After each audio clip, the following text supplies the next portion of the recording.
got to be excited about the future. We got to do things that make us want to live. You know, it cannot always be about problems every day. I mean, do you want to wake up every morning and everything's just a problem? What inspires you and what makes you excited about the future? There's got to be some things like that. And you had that third failure in a row. Did you think, I need to pack this in? Never. I don't ever give up.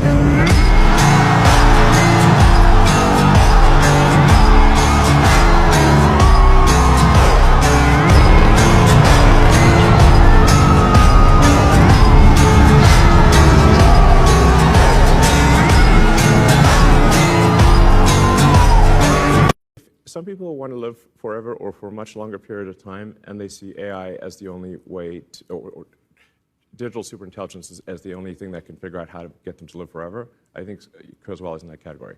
So he would prefer to have AI, artificial general intelligence, than not, because it can figure out longevity. So are you optimistic? I read in your Rolling Stone article back in the day that you said you can never be happy unless you're in love. Well, you can be half happy, I suppose. I mean, there's two things. I think to be most happy, if you're happy in love and you love your work, then right. then you'll be, I think, fully happy. If you lack either of those two, if you have one of those two things, you'll be half happy. You know, roughly. But I feel like the theme in a lot of your works that connect all these different things is connecting. Like you want to connect things. You know, you want to connect on the Hyperloop, and you want to... If you're starting a company, you need to work super hard. So what does super hard mean? Well, when my brother and I were starting our first company, instead of getting an apartment, we just rented a small office, and we slept on the couch. And we showered at the YMCA, and we're so hard up, we had just one computer. So the website was up during the day, and I was coding at night. 7 days a week, all the time. And I sort of briefly had a girlfriend in that period, and in order to be with me, she had to sleep in the office.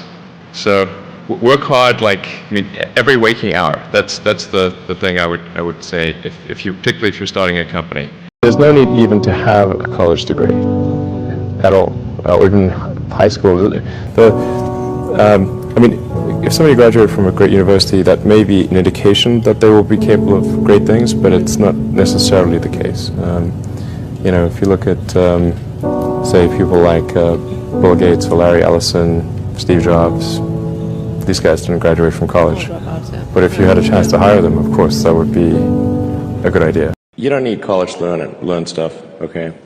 Everything is available basically for free. You can learn anything you want for free.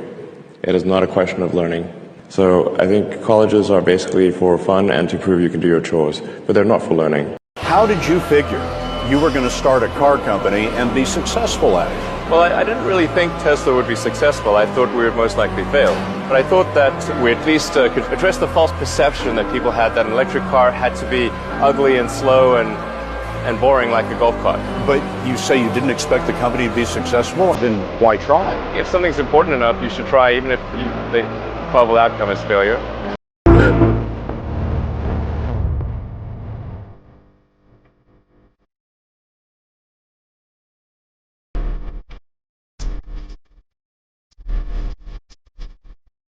But there are a lot of negative things in the world. There's a lot of terrible things that are happening all over the world, all the time. There are lots of problems that need to get solved. There's lots of things that are miserable and kind of get you down.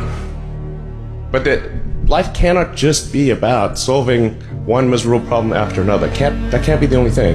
There need to be things that inspire you, that make you glad to wake up in the morning and be part of humanity.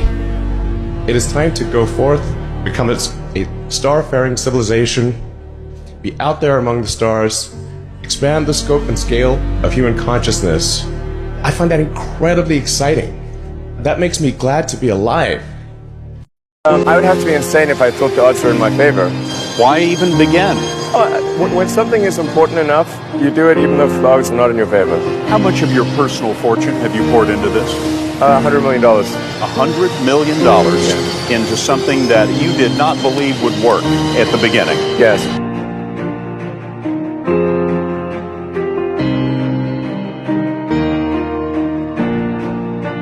A lot of people think that when you make cars autonomous, that they'll be able to go faster and that will alleviate congestion.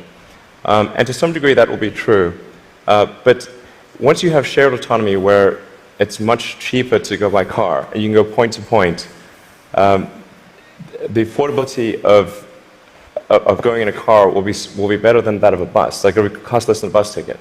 In my mind is a storm, and I don't think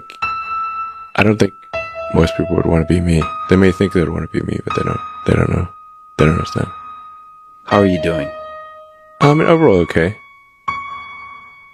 In the grand scheme of things, I can't complain. Do you get lonely? Sometimes, but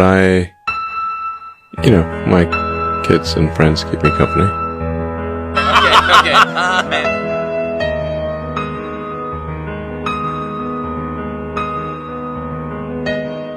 But I encourage people to read a lot of books. Just read, basically try to ingest as much information as you can, and try to also just develop a good general knowledge. Try to learn a little bit about a lot of things.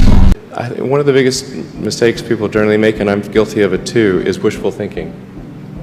You want something to be true, even if it isn't true, and so you ignore the things that you ignore the real truth because of what you want to be true. This is a very difficult trap to avoid. You have to really believe in what you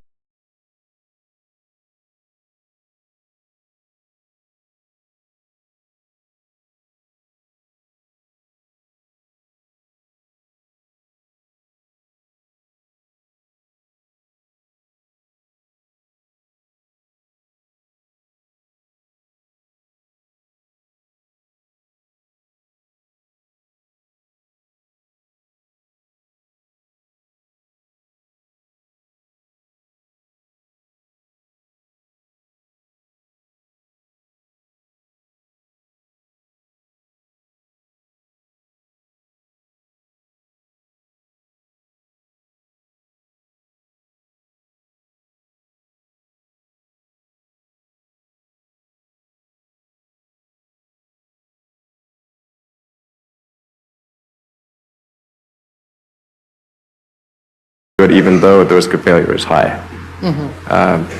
And so I think my advice, if somebody wants to start a company, is they should bear in mind that the most likely outcome is that it's not going to work.